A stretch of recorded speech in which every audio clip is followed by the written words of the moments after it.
Journal présenté tout de suite sous forme de bulletin. On parlera du Sénégal qui s'arme contre le virus Ebola. Léopold Senghor ak port autonome placé sous haute surveillance. Et puis les allées centenaires, on en a parlé ce matin dans cette émission, débarrassée des marchands et tabliers depuis le 4 avril. Enfin, football, sport, on parlera de la renaissance de Dakar qui compte donc se donner à fond dans les compétitions ou dans la compétition. Voilà, c'est ce que tu comptes développer tout de suite dans cette édition, Soukaina. Merci de l'avoir annoncé, Pape Cher. C'est parti pour cette deuxième édition. Le Sénégal se prémunit face au virus Ebola. Nos autorités viennent de mettre en place un dispositif de nature à contrecarrer l'épidémie. L'aéroport Léopold Sédar Senghor et le port autonome de Dakar ont été placés sous haute surveillance afin de procéder à une détection précoce de la maladie. Compte rendu Maïmouna Ndiaye, Thierno Laurent Mendy.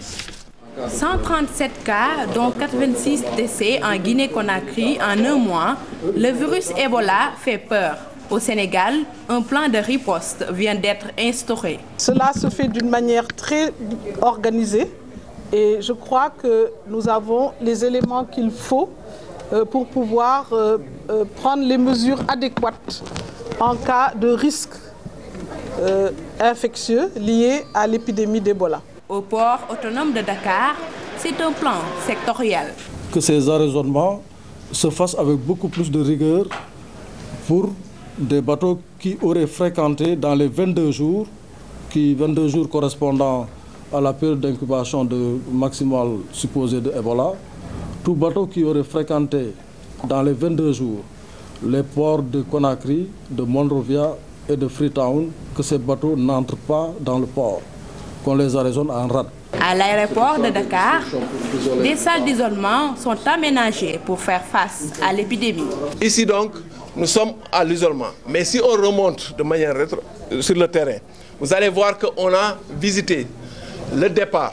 Et le départ, c'était pourquoi il faut que les passagers en partance de Dakar soient avertis qu'il y a une épidémie ou une pandémie mondiale. Et c'est pourquoi ça tient d'avis d'alerte de santé, qu'on appelle l'avis d'alerte de santé. Et on doit le faire au départ, surtout dans les pays où il y a l'épidémie. Après la fermeture des frontières, une stratégie de suivi est annoncée, une évaluation des mesures qui se fera chaque semaine.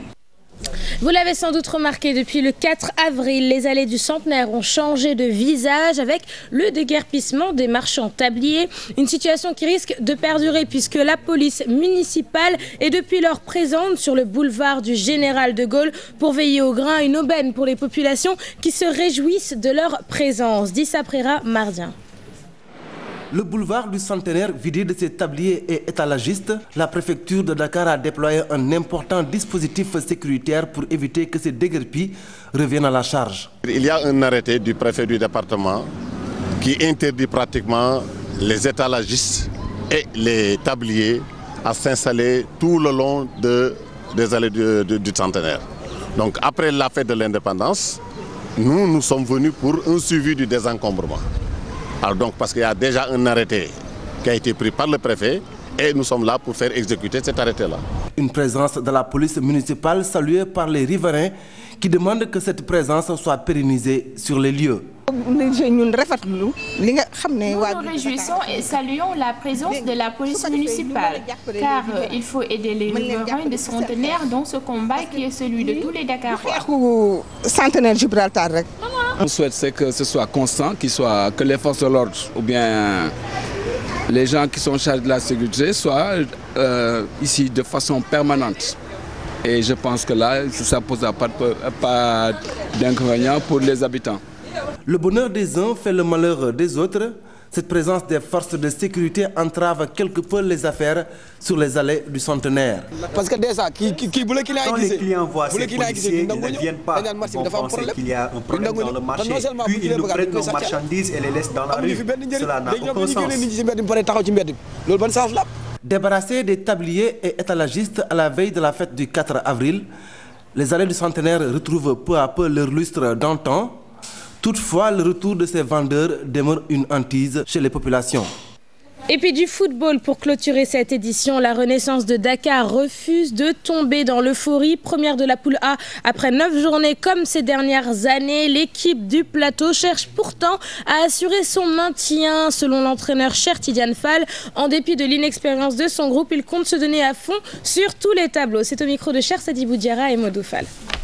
Il reste 5 matchs, ce n'est pas encore le maintien. Il faut d'abord assurer ça, prendre match par match et jouer aussi le maintien d'abord en pensant à la montée. Quand les matchs de coupe arrivent, on les joue à fond pour gagner. On joue mardi contre la Sénégal à 16h à Demba Diop, en 8e de finale Coupe de la Ligue. On va le prendre comme il est venu. C'est un bonus, on joue pour le gagner. Parce que les matchs de coupe, il faut gagner ou disparaître pour les matchs de coupe.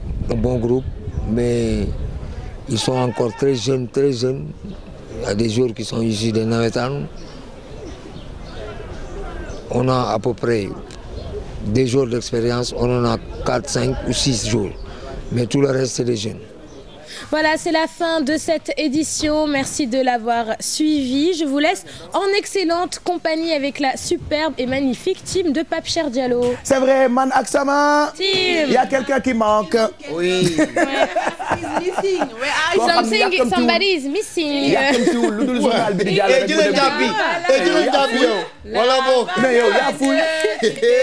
Mais il veut montrer ses baskets, c'est pour ça. Il a fait exprès pour montrer ses baskets. C'est qui mon fouille?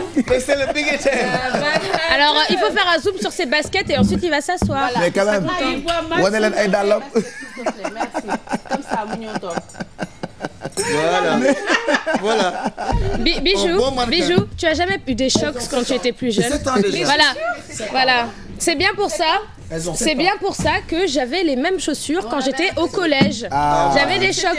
Et quand je les avais achetées, petite anecdote, je voulais que ma mère les achète parce que je pensais qu'on rebondissait. Parce que tu sais, il y a des petits ressorts. Et je me suis dit, si je les achète, je vais aller beaucoup plus vite parce que je vais faire des bonds. Et en fait, j'étais très déçue quand je les ai achetés et que j'ai vu que ça sautait pas.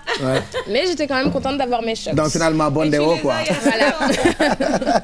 Voilà, l'information qui continue. Oh, il y a la table. Mais bon, alors que je devais être le plus discipliné dans cette émission, mais malheureusement, mal si lui c'est sama café touru. Je voulais juste voir sama casse pour la fête avec ma photo dessus.